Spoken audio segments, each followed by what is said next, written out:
वाहन अडवणूक करणाऱ्या कर्मचाऱ्यास पकडून बेदम मारहाण करण्यात आली आणि या संदर्भात 15 जणांवर गुन्हा दाखल करण्यात आलेला आहे। रस्त्यावर मोकाट फिरणाऱ्या लहान मोठ्या गायी व कालवड अशी 6 जनावरे महानगरपालिकेच्या गुरेवाहक वाहनात गोशाळेत जमा करण्याकरता घेऊन जात असताना आलेल्या जमावानं सरकारी कामात व्यत्यय आणला। महानगरपालिका कर्मचाऱ्याच्या कानशिलात वाजवून वाहनाची चावी काढून घेण्याचा प्रयत्न केला।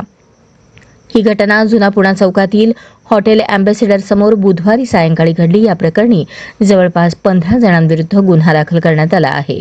याबाबत मिळालेली प्राथमिक माहिती अशी: सोलापूर महानगरपालिका कोंडवाडा विभागातील कर्मचारी अंबादास तळभंडारे वय 55 राहणार शेटेनगर लक्ष्मीपेठ दमाणीनगर सोलापूर हे मोकाट गुरे वाहन क्रमांक MH13DQ 8873 या वाहनामध्ये लहान मोठ्या गायी व कालवड अशी 6 जनावरे गोशाळेत घेऊन जात असताना दुचाकीवर आलेल्या मोझम सादिक शेख आणि इतरांनी तळभंडारे आणि चालकास शिवीगाळ करून दमदाटी करून हाताने चापट मारून वाहनास दगड मारून वाहनाचे नुकसान करून वाहनाची चावी काढून घेण्याचा प्रयत्न करत सरकारी कामात अडथळा केला।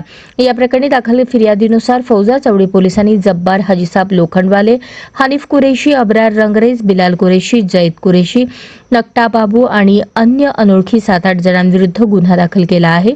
सहाय्यक पोलीस निरीक्षक खंडागळे गुन्ह्याचा अधिक तपास करत आहेत।